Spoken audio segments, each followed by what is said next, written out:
Family fun just got an upgrade at Carowinds this season. Experience the excitement of a traditional Carolina County Fair, complete with 4 new classic rides for the whole family to enjoy. Dance through the air on the Do-Si-Do, go around and around on the Rock and Roller, take in the view from the Zephyr, and challenge the Electro Spin. And after that, enjoy classic County Fair food that'll thrill your taste buds. Plus, now through June 18th, everyone pays kids' price, only at Carowinds.com. Blog Talk Radio. Good morning. It's Jeff Altman, the Big Game Hunter. It is Monday morning, May 16th, 2011. It's 9 o'clock, and that means no BS job search advice. In this show, I'd like to talk with you about different elements of job hunting and give you advice about how to conduct your search more effectively.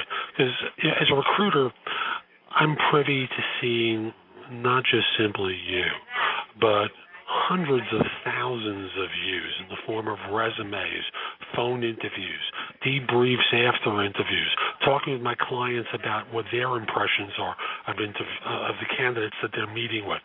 And frankly, it's not a pretty picture.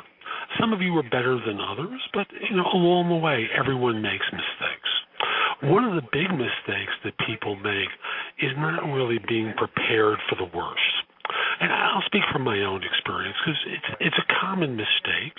It's a mistake, I made in my work and in my lifestyle. You may have found a job already, or you may be out looking for work now, but I want to look ahead and have you think in terms of what happens when the next downdraft comes. Now, from my own life experience, I'm not going to talk about this recession because I was well prepared for it, but let me talk about the last one, which was in the post-9/11 apocalypse. That was the labor market at that time. Now, I was doing extremely well. My income was terrific. My clients loved me. Everything was going well until the planes flew into the tower, into the 2 towers in Lower Manhattan. And frankly, for me and for lots of people like me, both in recruiting or who are working in different fields, suffice it to say, the world came to a grinding halt. No one was hiring. Firms were laying off in large numbers. My income personally suffered dramatically. This isn't about me, except to illustrate, the need for preparation. So, in my particular case, my income became 15% of what it had been previously. That was 15% of what it had been previously. And I really wasn't well prepared for it. I was scrambling to move money around. I was cutting my expenses dramatically. I really wasn't well prepared for that sort of occurrence. I'm not sure that anyone was, given how shocking it was. But again, this is about my little journey here. And as the economy improved, I learned a good lesson from that experience. And I started to put money aside and pay down my bills. And a friend of mine, asked me a chance question one day. And the question was, Jeff, if you hadn't had a mortgage at that time, would it have been a lot easier for you? And of course, the answer is yes. Anytime you owe people a large amount of money and your income suffers, of course, it's going to be a lot easier for you.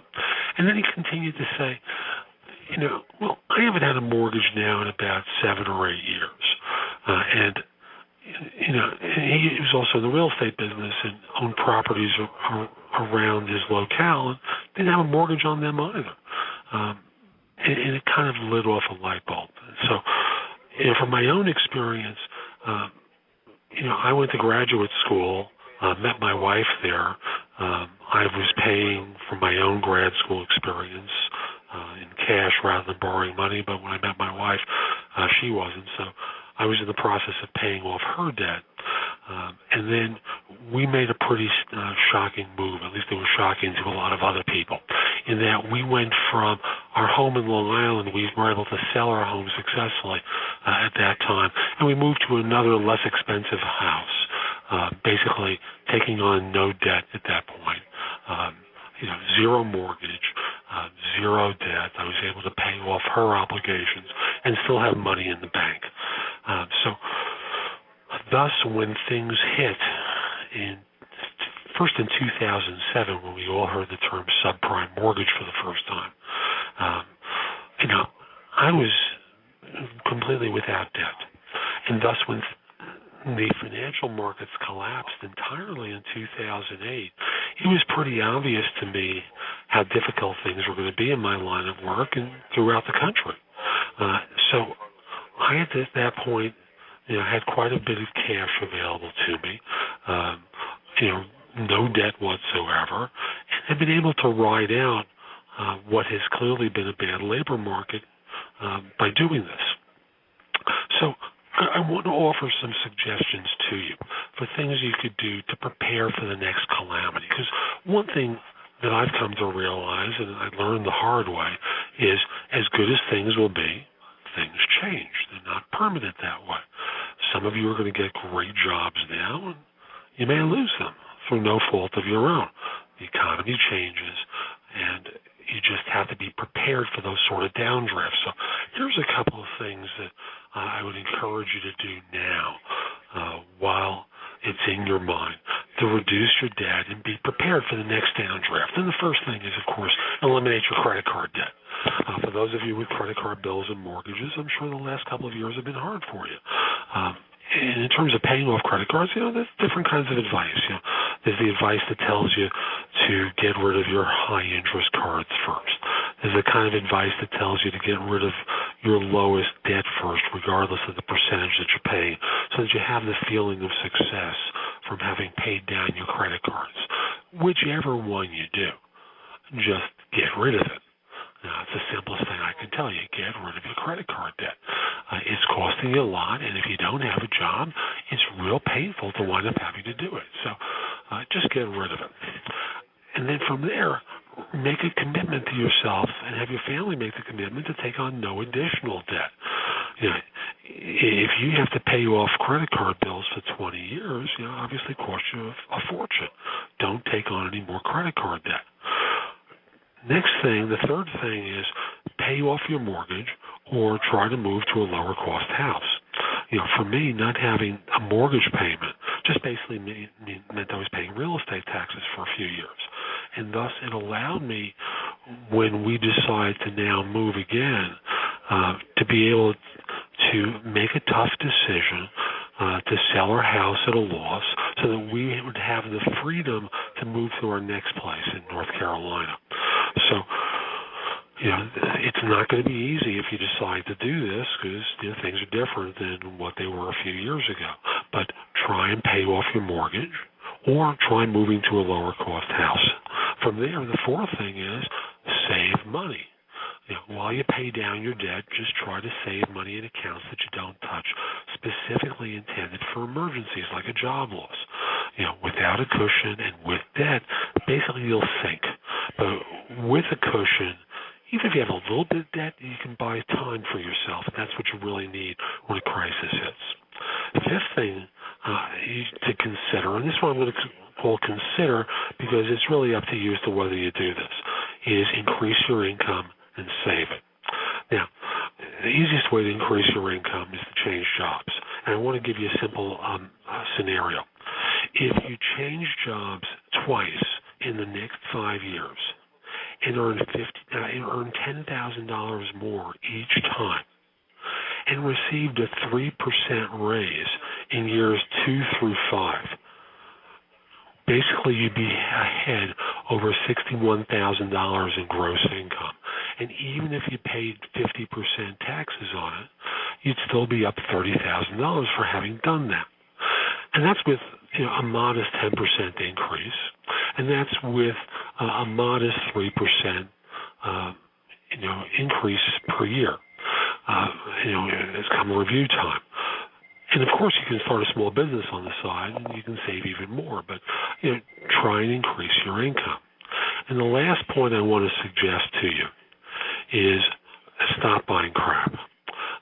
There's a great quote in the movie Fight Club, and it goes like this. You buy furniture. You tell yourself, this is the last sofa I will ever ever need in my life.